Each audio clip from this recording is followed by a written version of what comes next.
Nessa aula, nós vamos discutir um pouquinho sobre a histologia do estômago.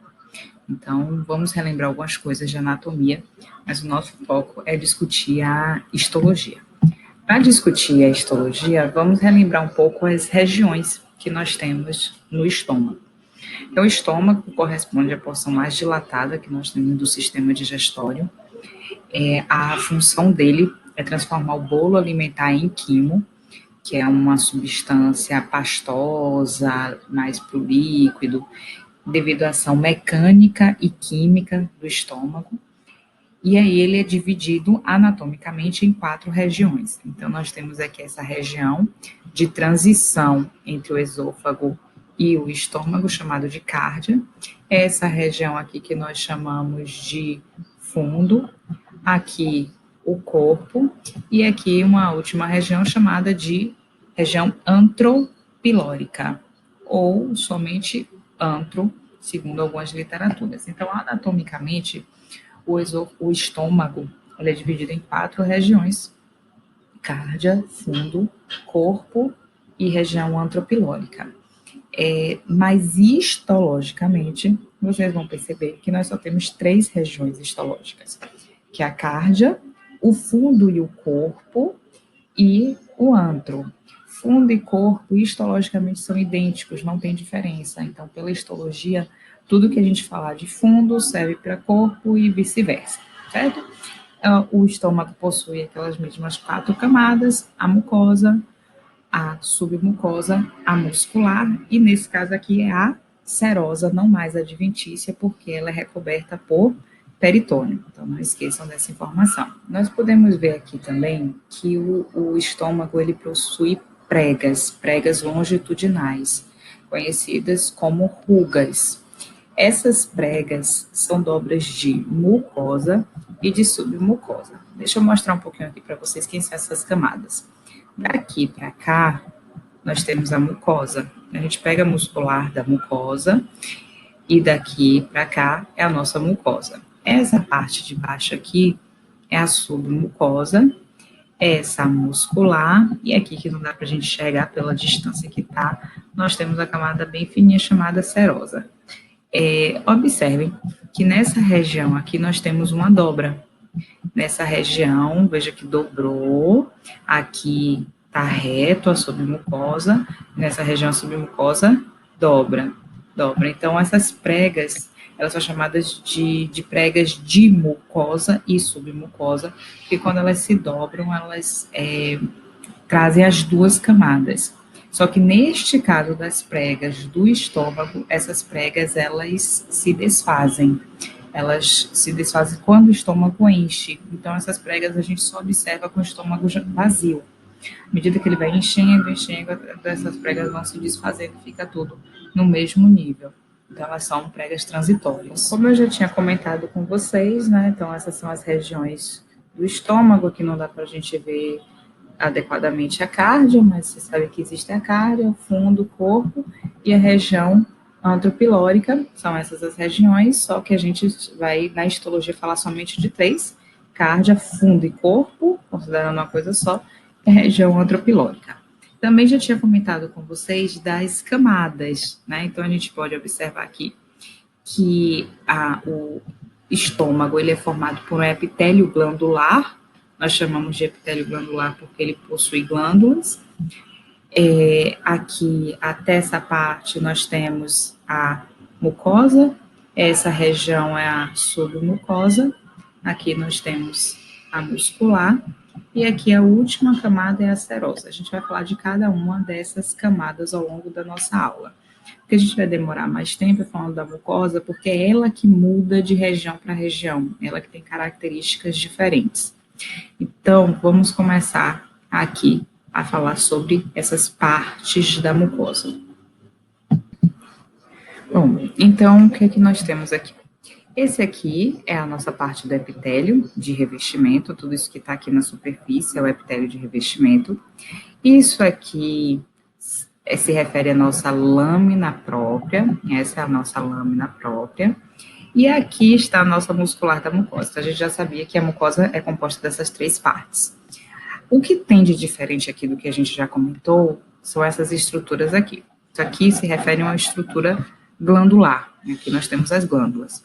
Então, aqui nessa parte, né, que a gente já tinha comentado, que isso está na lâmina própria. Então, aqui na lâmina própria estão as glândulas. E essa parte aqui, que seria como se fosse um ducto, isso são chamados de fossetas gástricas. Então, eu vou mostrar de novo. Aqui estão as fossetas, essas são as fossetas, tá vendo? E aqui embaixo nós temos as glândulas. Tudo aqui é uma estrutura que participa, é como se essa glândula secretasse, né? Ela secreta o seu produto e ele é conduzido por essa fosseta aqui para a luz do estômago. Bom, esse epitélio aqui de revestimento, ele é formado por, o tipo de epitélio presente aí é um epitélio colunar simples, né? É um epitélio em que a gente pode observar que a gente tem só uma camada de células com formato colunar. Agora, vocês vão perceber que epitélio colunar simples é um epitélio que é comum a vários locais. Então, eu vou ter o epitélio colunar simples no intestino delgado, o epitélio colunar simples no intestino grosso. E aí, é o mesmo epitélio em termos de formato, é uma camada só de células com formato colunar. Mas o tipo de célula que forma esse epitélio pode mudar. Essas células que estão aqui presentes, elas são células mucosas.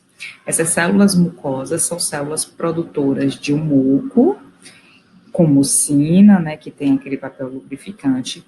Mas nesse muco produzido por essas células aqui, nós temos também bicarbonato. Então, é um muco rico em bicarbonato. Esse muco rico em bicarbonato tem duas funções. O muco em si é para lubrificação, então para fazer esse processo de lubrificação. Enquanto que o bicarbonato, ele serve para neutralizar o ácido que é produzido ali no estômago, né, o ácido clorídrico. Aí vocês podem pensar, mas poxa, eu pensei que o estômago era ácido. Na verdade, o estômago não é ácido. Não. A luz do estômago, o suco gástrico, ele tem uma grande quantidade de hidrogênio e isso faz com que ele tenha um pH baixo. Realmente, de fato, ele é ácido. O pH do estômago, ele é em torno de 4 a 5 em situações de repouso. Mas em condições de digestão, ele pode ser menor do que 2. Ele chega próximo a um pH de 1, de extremamente ácido. Só que essa acidez, ela é um fator agressor para a mucosa gástrica. Então, a mucosa gástrica, ela precisa se proteger. Como ela precisa se proteger contra essa acidez, esse muco aqui, ele precisa ter esse bicarbonato para fazer a neutralização. Então, a luz do estômago fica com pH bem baixo, mas a parede do estômago tem um pH relativamente neutro, a custos dessa produção de bicarbonato que acontece aí. Então, diferente do que muitas pessoas falam que o estômago ele é resistente ao ácido clorídrico, ele não é resistente ao ácido clorídrico, ele tem mecanismos de defesa. Um dos mecanismos de defesa, né, é esse muco rico em bicarbonato. Segundo mecanismo de defesa são as junções oclusivas existentes entre essas células mucosas. Então, essas células mucosas que estão aí na superfície, elas têm junções oclusivas fortes. E essas junções oclusivas fortes impedem que esses produtos agressores, eles penetrem na mucosa. E quem são os produtos agressores? O ácido clorídrico é um produto agressor, mas pepsina também são. Chamamos de glândula. Eu vou mostrar aqui algumas coisas para vocês e aí relembrando um pouco a respeito do que nós já tínhamos comentado. Então, aqui é o epitélio de revestimento, aqui nós temos as fossetas gástricas, e aqui a gente tem o que nós chamamos de glândulas, né? Então, a gente tinha visto que o estômago, ele é caracterizado por ter um epitélio glandular. Então, vocês podem observar que parece, de fato, né, que o epitélio, ele invagina aqui para formar essas glândulas. Então, a gente começaria aqui das glândulas, as glândulas direcionam seu conteúdo pelas fossetas gástricas e vão ser lançadas aqui no lúmen. A constituição do epitélio e das fossetas é semelhante. O que é que isso significa dizer? Que o mesmo tipo de células que nós encontramos aqui no epitélio, É o mesmo tipo de células que nós encontramos nas focetas, que são as células mucosas. Então, essas células mucosas são aquelas que produzem um muco rico em bicarbonato. Então, esse muco é um muco bem viscoso, grudento. Ele fica aderido no glicocálice dessas células. Ele não é lançado no lúmen, não é um muco que vai para o lúmen. A função desse muco é ficar grudado ali para poder neutralizar o ácido clorídrico que vai alcançar aquele ácido clorídrico que alcançar a parede do estômago. Então, o ácido clorídrico é lançado no lúmen, mas não tem como ele ficar retido lá no lúmen, né? Então, tem uma parte que vai encostar na parede do estômago, e aí, quando esse ácido encostar na parede do estômago, isso vai neutralizar. Então, isso faz com que o estômago tenha um pH bem ácido lá no lúmen, que vai variar dependendo da situação digestiva, né? Pode ser muito ácido ou ácido, ou seja, pH normal, normalmente em torno de 5 a 4, em situações de repouso, mas em situações digestivas de atividade do estômago fica menor do que 2. Mas na parede do estômago, o pH é em torno de 7, um pH neutro, certo? Devido a esse muco aqui, rico em bicarbonato. Então, essas células mucosas estão aqui e estão aqui nas focetas também. E além desse mecanismo de proteção, um segundo mecanismo de proteção é a existência de junções oclusivas entre essas células. Então, essas células, elas fazem junções oclusivas e são junções oclusivas fortes, porque a gente sabe que existem tanto junções oclusivas fortes como fracas, né? Que selecionam o que pode passar. Nesse caso, essas junções oclusivas são junções oclusivas fortes. Então, elas não permitem que uma substância passe com facilidade. É muito difícil uma substância conseguir passar. Isso acaba sendo um mecanismo de proteção também, porque impede a entrada de substâncias tóxicas, de fatores agressores, como o próprio ácido clorídrico, como as enzimas digestivas que a gente tem aí, pepsina, lipase, enfim. Só que também não deixa passar outras substâncias, né, que a gente poderia querer que passasse, como nutrientes. Então, apesar do estômago ainda não ter uma digestão final desses nutrientes, a gente tem o início da digestão do amido na boca, nós temos uma parte da digestão de proteínas no estômago também, o início da digestão de proteínas no estômago. Vocês vão ver que tem um pouco também de digestão de lipídios. Nós dificilmente temos absorção de alguma dessas substâncias no estômago. Existe uma exceção à regra, que são os ácidos graxos de cadeia curta, que podem ser absorvidos aí, mas vocês vão ver que mesmo eles podendo ser absorvidos, existem alguns fatores que impedem essa absorção. Então, a gente não absorve nutrientes no estômago, exatamente por conta dessas junções oclusivas. Então, o que é que eu estou querendo dizer? Que o estômago tem mecanismos de proteção contra o ácido clorídrico. Um é o muco rico em bicarbonato, o outro são essas junções oclusivas.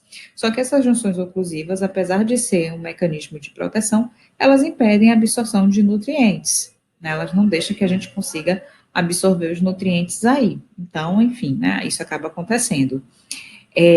Um exemplo que eu gosto sempre de utilizar é a questão do álcool, porque a gente normalmente faz a ingestão de álcool e sabe que o álcool é absorvido rapidamente pelo nosso corpo, né?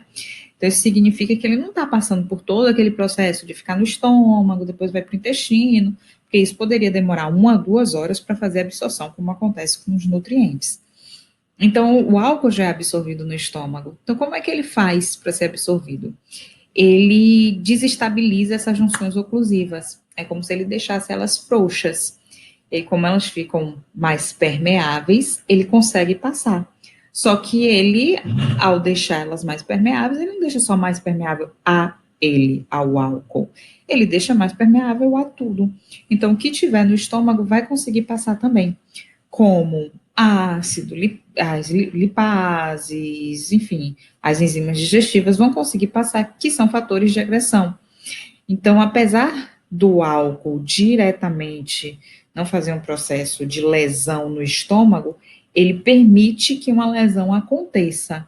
e por isso que o álcool é uma das causas de gastrite. Isso pode variar, né? As causas de gastrite, a gente tem várias causas, depende se é gastrite crônica, a gastrite aguda, mas ele é uma das causas, certo? Não a principal, mas é uma das causas. Se vocês quiserem ver um pouco mais sobre isso, gastrite crônica, por exemplo, a principal causa é o H. pylori, é o Helicobacter pylori, a gastrite crônica. Mas, em segundo lugar, o uso de álcool também, cronicamente, pode levar. Já a gastrite aguda, a causa mais comum são o uso dos AINES, que na aula de fisiologia eu vou explicar para vocês como é que os AINES são capazes de fazer isso, certo? Bom, e falta terceiro mecanismo, que são 3 mecanismos de proteção. O terceiro mecanismo se refere a essa lâmina própria aqui, altamente vascularizada. Então, essa lâmina própria ela é bem vascularizada, é uma característica do estômago, para permitir a rápida remoção de substâncias tóxicas que podem ter ou conseguindo entrar aí, ou que tenham sido produzidos pelo metabolismo da célula, né? As células estão em constante atividade, produzindo substâncias tóxicas, normalmente, que o acúmulo dessas substâncias também poderiam comprometer, o acúmulo poderia comprometer, né, esses mecanismos de proteção. Então, essa rápida vascularização também é.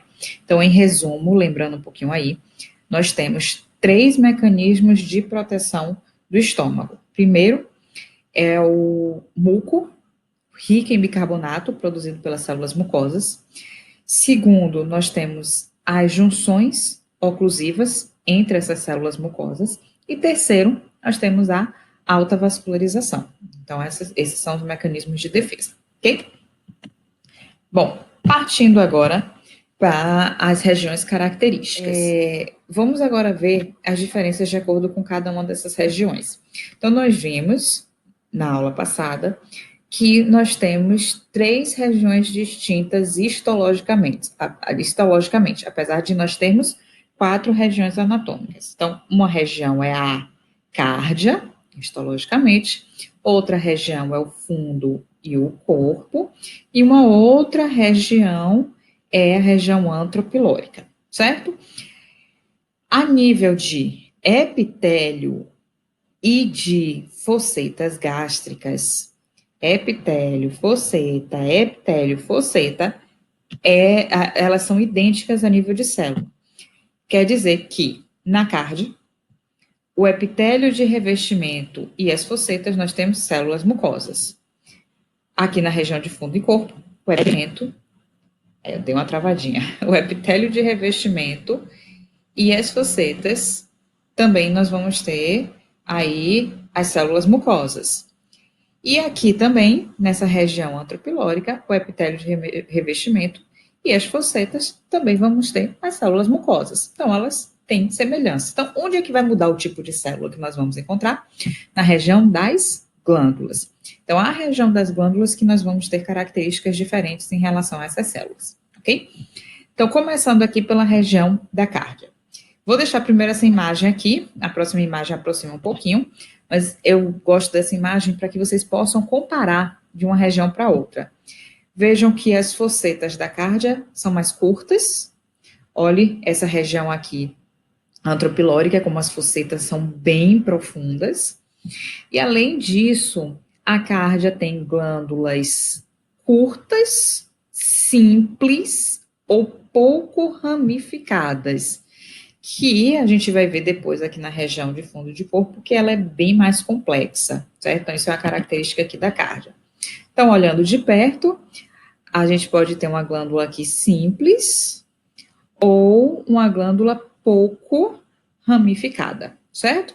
Mas, normalmente, nós não temos mais de uma glândula para a mesma fosseta. O normal é que seja somente uma glândula aí que a gente observe. As glândulas cárdicas aqui do estômago. Quais são as células que nós vamos encontrar nessa região das glândulas? Essa região na cárdia, as glândulas cárdicas aqui do estômago, viu? Cuidado para não confundir com as glândulas cárdicas lá do esôfago. Essas glândulas cárdicas daqui, elas possuem as células mucosas. Isso significa que nós temos células mucosas no epitélio de revestimento, nós temos células mucosas nas fossetas e nós temos células mucosas nas glândulas. É essa característica. Então, a gente pode dizer que a cárdia é toda preenchida no seu epitélio aí, fossetas e glândulas de células mucosas. É isso mesmo. Raras vezes nós podemos encontrar, ou seja, ocasionalmente, nós podemos encontrar outro grupo de células que são as células parietais. Então, as células parietais, elas podem ser encontradas aí, a gente vai estudar sobre elas mais adiante, mas as células parietais são aquelas que fazem a produção de ácido clorídrico. Vocês vão entender por quê, não é exatamente uma produção de ácido clorídrico, mas vamos falar por enquanto assim, certo? Então, essas células parietais, mais adiante a gente vai falar sobre elas. Bom, em seguida, a gente chega na região de fundo de corpo, que corresponde à maior parte do estômago, né? Fundo, corpo é a maior parte. O que a gente consegue observar aqui da região de fundo e corpo? Que essas glândulas daqui, na verdade, nessa parte que a gente está observando aqui, isso aqui não é uma glândula ramificada. Isso são glândulas, várias glândulas. Então, uma fosseta, ela pode desembocar, ou seja, ela pode estar ligada a 3 ou até mesmo a 6 glândulas. Então, deixa eu ver se eu consigo fazer um desenho para vocês entenderem mais ou menos como é que isso vai funcionar. Não sei se vai ficar muito legal o meu desenho, poderia ser assim, ó, 3 glândulas saindo aqui, certo? Por uma fosseta. Mas pode ser umas 6 glândulas saindo na mesma fosseta. Então, isso é uma característica aí da região de fundo de corpo. Essas glândulas, elas são tão profundas que a gente consegue ver que existem 3 regiões nela.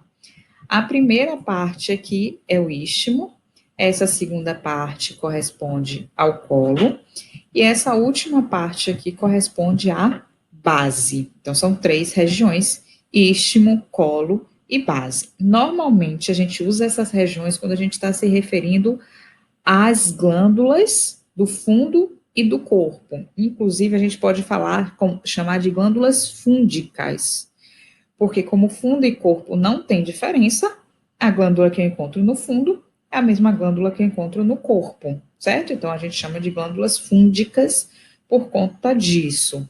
Então, as glândulas fúndicas, por serem mais profundas, elas acabam tendo essas 3 regiões distintas: istmo, colo e base. Isso quer dizer que as outras regiões não têm?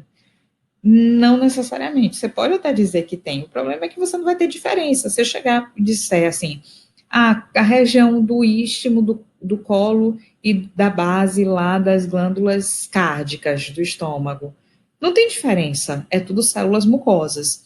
Então, onde é importante fazer essa diferença é aqui na região de fundo e de corpo.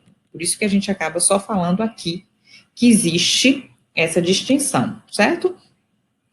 Então, vamos começar aqui pelas células que estão no istmo. Eu normalmente digo assim, cada região dessa tem 3 tipos de células. Normalmente a gente encontra 3 tipos de células. Nem sempre, porque pode ter variação, mas eu vou seguindo normalmente essa sequência aqui. Então, vamos lá. Istmo. 3 tipos de células no istmo. Quais são os 3 tipos de células? Nós temos as células mucosas, de novo, aquelas mesmas células mucosas.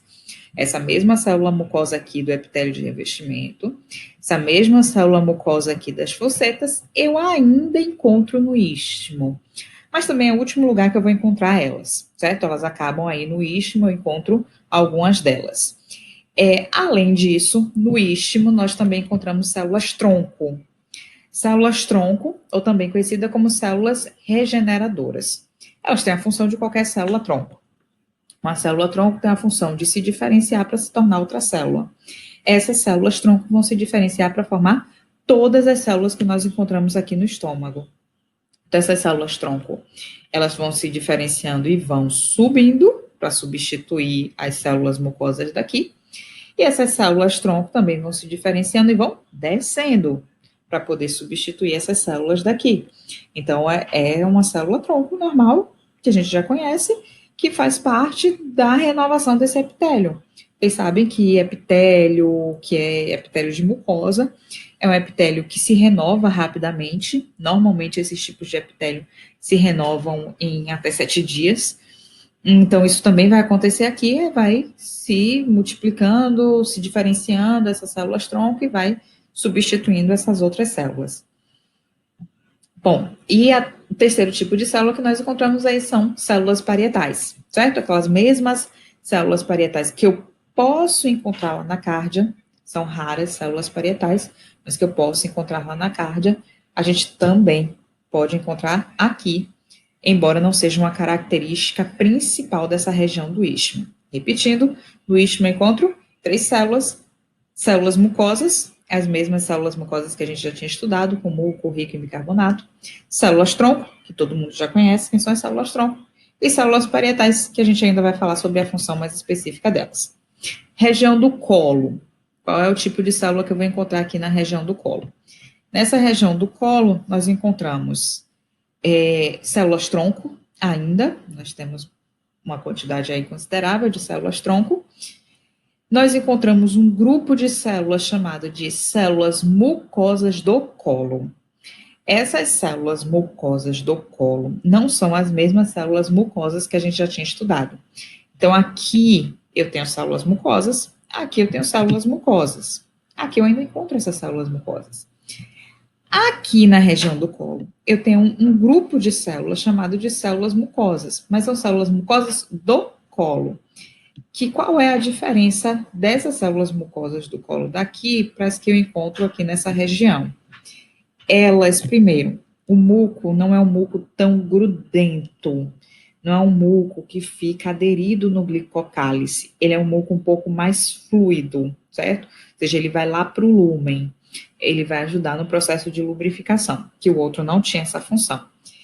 E segundo, acredita-se que nesse muco a gente tenha substâncias bactericidas, como lisozimas, por exemplo, que ajudam no processo de proteção contra micro-organismos. Então, essa seria a função desse muco, que é um muco diferente do produzido pelas células mucosas que a gente encontra lá no epitélio de revestimento e fossetas.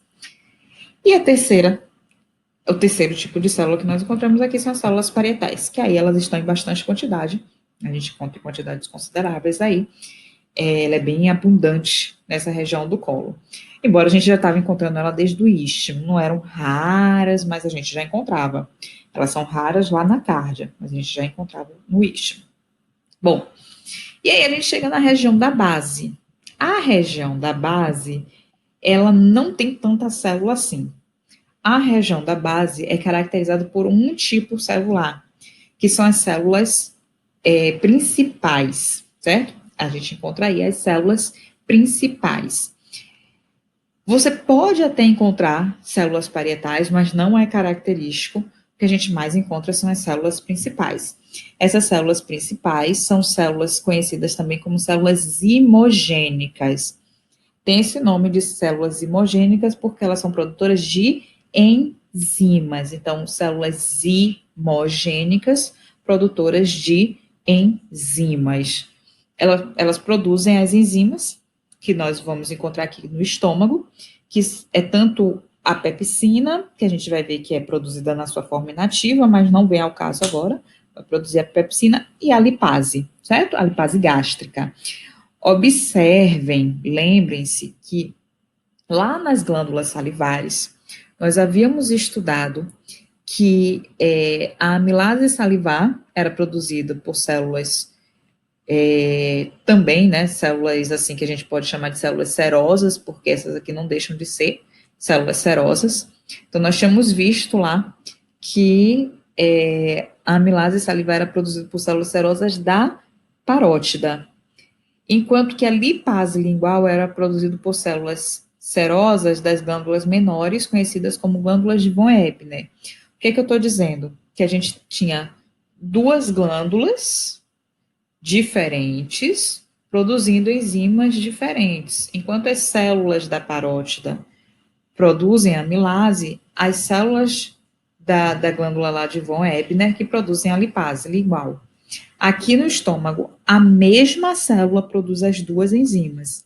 Então, essas células conhecidas como células principais elas vão produzir tanto a pepsina quanto a lipase gástrica, certo? Ela tem essa função. Já dá para saber algumas coisas delas, né? Que eu já falei aqui várias coisas que vocês poderiam pegar de característica. Primeiro, se ela é produtora de enzima, qual é a organela dela que é mais desenvolvida? Retículo endoplasmático rugoso. Se é o retículo endoplasmático rugoso, que é o mais desenvolvido, isso significa que ela tem uma marcação basófila. Então, ela vai aparecer roxinha lá nas imagens histológicas, certo? Isso é uma importante distinção que a gente vai ter delas. Então, aqui, uma imagem do Gartner, vocês podem ver aí essas características, né? Então, aqui a gente tem a célula de revestimento superficial, que são as células mucosas, vocês conseguem ver os grânulos. As células tronco, conhecidas também como regeneradoras, são mais achatadinhas, que vão renovando todo esse epitélio. Células mucosas do colo, que a gente encontra nessa região aqui do colo, com esse muco mais fluido. As células parietais, conhecidas como oxínticas, aqui. E nós temos as células zimogênicas, nessa região aqui, também conhecida como células principais. Bom, aqui vocês podem ver que já tem um tipo celular que eu não citei, que eu não tinha citado desse tipo celular, porque ela não, esse tipo de célula não é característico de uma região só daqui dessa glândula, ou seja, eu não encontro só no istmo, no colo, na base, eu posso encontrar em qualquer região, e não é característica só do estômago. Então, nós temos um grupo de células chamado células enteroendócrinas.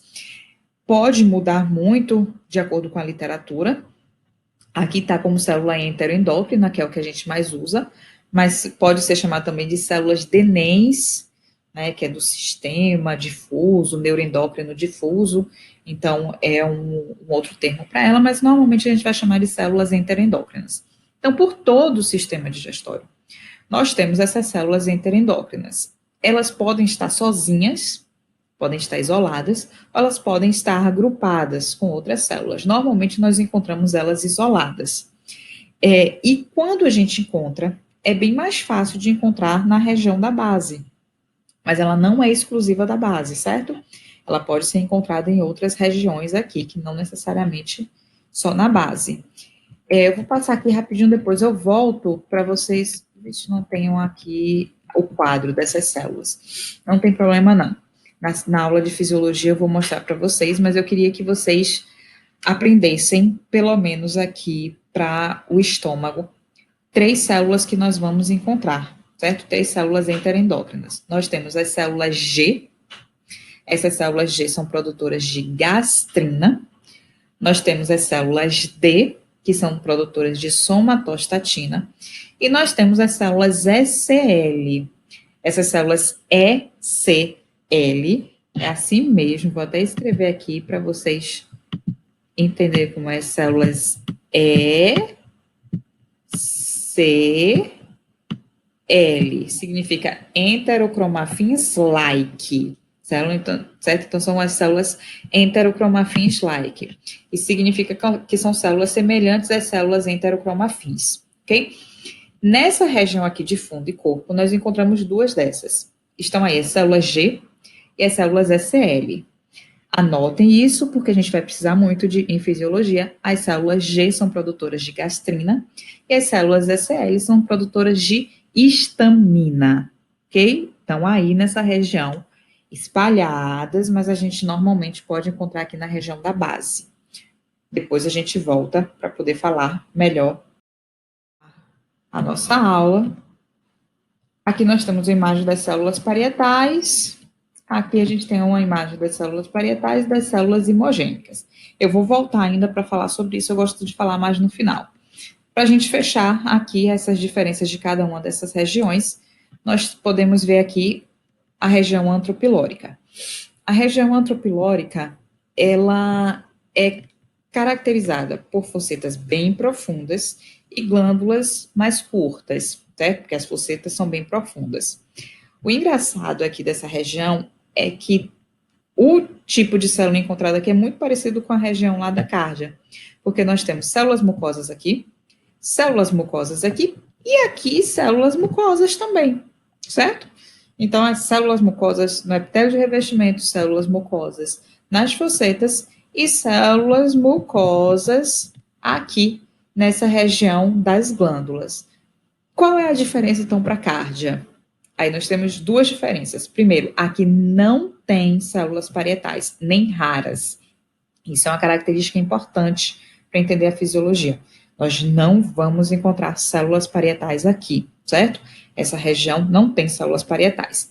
E segundo, essa região é caracterizada por um tipo de célula enteroendócrina, conhecido como células D, que produzem somatostatina. E essa informação é uma informação importante, certo? Na verdade, essas duas informações vocês precisam gravar bem na cabeça, porque a gente vai precisar para fisiologia, ok? Bom, fechamos, então, a característica de cada região. O que é que eu quero voltar para ver com vocês? As células, certo? Eu estou o tempo todo falando de células, de células, de células, e disse que ia comentar depois, e não cheguei para falar direito das células parietais. Aqui, nós temos uma imagem de uma célula parietal. Na realidade, esse lado aqui é uma célula parietal em repouso. Nesse momento, a gente está com o estômago no período que a gente chama de interdigestivo. Quer dizer que você não está fazendo digestão, ele está lá quietinho. Quando a gente está nessa situação de repouso, observem o que é que essa célula parietal apresenta como característica. Ela tem aqui a sua membrana, né, celular, e aí vocês podem ver que nessa parte da membrana basolateral nós temos uma alta quantidade de mitocôndrias. Essa alta quantidade de mitocôndrias significa que essa célula tem uma alta atividade no transporte de íons. Para isso, ela precisa ter uma alta atividade da bomba de sódio e potássio. Então, quanto mais mitocôndrias uma célula tem, mais a marcação dela é acidófila. Então, ela se apresenta rosinha lá nas imagens histológicas. Então, aqui vocês podem ver, a gente consegue visualizar isso. Essas são as células parietais, então, com essa característica acidófila, e essas são as células basais. Veja como as células basais têm característica basófila. É muito fácil de diferenciar. Além da localização, né? Porque as células, eu tô falando células basais, as células principais estão na base, enquanto que as células parietais, elas estão em região mais superior. Bom, outra característica aqui dessas células parietais. Essas células parietais possuem esses canalículos aqui, certo? Tem vários canalículos. Esses canalículos, eles são como se fossem vesículas que vão se juntar para abrir um canal, que a gente consegue perceber esse canal aqui. E dentro dessas células parietais, nós encontramos esse sistema aqui, chamado de sistema túbulo-vesicular. Uma vez que essa célula seja estimulada, nós vamos ver quais são os estímulos que elas sofrem, esse sistema aqui, túbulo-vesicular, esse sistema vai se fundir aqui. E quando esse sistema túbulo-vesicular se funde, a gente aumenta o canalículo, e aumenta também aqui o número de microvilosidades. Qual é o resultado disso? Então, o que é que a gente espera que aconteça depois que essa célula é ativada? Que a sua membrana, a sua superfície de membrana aumente. Então, aqui, isso aqui é a membrana, né? Essa parte. Agora, eu tenho vários microvilos, então isso significa que eu aumentei a superfície de membrana. Bom, além disso, o que é que tem a característica aqui esses microvilos? Em cada parte aqui da membrana, essa membrana apical, nós vamos encontrar um transportador de hidrogênio, chamado de hidrogênio potássio ATPase. É uma aula mais específica para fisiologia, a gente vai voltar a lembrar um pouco disso da histo. Mas existe essa hidrogênio potássio ATPase, conhecida muito na prática como bomba de prótons. São as famosas bombas que são bloqueadas pelos IBPs, pelos inibidores de bomba de prótons, como o omeprazol. Então, o que essa bomba faz é jogar hidrogênio para o lúmen. Ela vai bombear o hidrogênio para o lumen, e à medida que vai bombeando esse hidrogênio, ela vai fazendo com que o lumen fique ácido. Então, é um transporte de hidrogênio, certo? O cloreto também acaba seguindo, mas a gente não tem uma produção de ácido clorídrico. Na verdade, essa célula é uma célula que transporta hidrogênio e cloreto no lumen, e a presença desse hidrogênio que foi transportado faz com que o pH baixe. Então, eu tenho uma certa quantidade dessas bombas de prótons aqui. Quando eu aumento essa superfície, a quantidade de bombas de próton que eu tenho aí também vão aumentar. Então, isso faz com que mais hidrogênio seja transportado. Quanto mais hidrogênio é transportado para o lumen, menor o pH, certo? Então, vamos lembrar da informação que eu falei lá no início da aula para vocês. Aqui, quando a gente está em repouso, o pH do estômago é em torno de 5, 4, é um pH ácido, mas não é tão ácido. Por quê? O estômago não está tão ácido, porque eu tenho uma menor quantidade de bombas de próton aqui na membrana apical. Quando essa célula é estimulada, vamos dizer que foi a gastrina, a histamina, estimulou essa célula, esse estímulo fez com que esse sistema túbulo vesicular se fundisse aqui, aumentando o canalículo e fazendo com que eu tivesse mais microvírus, portanto, mais superfície, portanto, mais bomba de prótons. E isso faz com que mais hidrogênio seja transportado, fazendo com que o pH fique menor do que 2, certo? Então, essa é a diferença entre repouso e atividade. Em repouso, eu tenho menor transporte de hidrogênio, em atividade, a gente vai ter um maior transporte desse hidrogênio, portanto, mais ácido o estômago fica. Em fisiologia, a gente volta a falar sobre essas informações. Aqui é uma imagem bem legal, vocês conseguem ver, né, esses canalículos, é uma imagem de microscopia eletrônica. Nesse lado aqui, vocês estão vendo o canalículo ainda menor, aqui nessa região, ele já está maior, aqui está bem maior, quer dizer que aqui já teve essa fusão do sistema túbulo vesicular e aparecimento aqui desses microvírulos. Aqui a parte interna a gente consegue ver um pouco desses microvírulos que vão se fundir aí para formar aumentar essa superfície. Essa imagem a gente já tinha visto, então mais uma vez aqui essa característica. Nessas imagens aqui, essas imagens são de microscopia óptica, então vocês não conseguem ver, vocês só conseguiriam ver numa microscopia eletrônica como essa, mas se é acidófila, nós sabemos que são células parietais, e aqui as células principais ou zimogênicas, que estão localizadas na base. Bom, as outras camadas, o que é que nós temos de características de outras camadas aqui? Nós vamos ter a submucosa, vou voltar lá para a imagem do início. Então, nós temos a submucosa. A submucosa é formada de um tecido conjuntivo um pouco mais denso do que da lâmina própria, mas não é característico de glândulas. Já a camada muscular, a gente tem um pouquinho de diferença aqui. A camada muscular do estômago, ao invés de somente 2 camadas musculares, nós temos 3. Classicamente, a gente tem 2, né? A gente sabe que a gente tem a circular, que é a mais interna, e a longitudinal, que é a mais externa.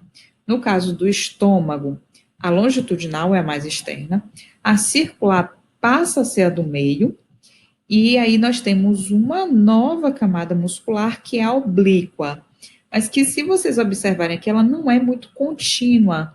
Então, essa camada oblíqua, ela não é observada em todas as regiões do estômago. Existem algumas regiões que a gente encontra, mas ela não é encontrada em todas as regiões. Por isso que ela aparece aqui de forma descontínua. É importante essa camada muscular mais desenvolvida e a presença dessa camada oblíqua, porque o estômago, ele tem uma capacidade de trituração muito grande. Nós havíamos visto que nas primeiras aulas, que se a gente engolir o alimento, mesmo sem fazer a trituração na boca inteiro, a gente vai conseguir fazer essa trituração no estômago, porque o estômago é um potente triturador, e ele só faz isso porque ele tem essa camada muscular aí bem desenvolvida. Aqui vocês podem ver a presença do plexo mioentérico na sua localização usual, e o plexo submucoso a gente não está vendo aqui, certo? Não está aparecendo aqui o plexo submucoso, está aparecendo a inervação, mas não o plexo submucoso, que também fica na sua localização usual. A gente encontra aqui, na realidade, um prolongamento desse plexo submucoso. A gente vê aqui, tinha mostrado a vocês que o plexo submucoso, ele vai para as outras camadas, então a gente consegue ver que ele está chegando aqui, mas não é a localização usual dele. Bom, deixa eu ver se tem alguma outra imagem que eu possa mostrar aqui para vocês. A última camada é a camada serosa, porque o estômago, ele é revestido por peritônio. Então, como ele é revestido por peritônio, nós temos como última camada a serosa e não a camada adventícia.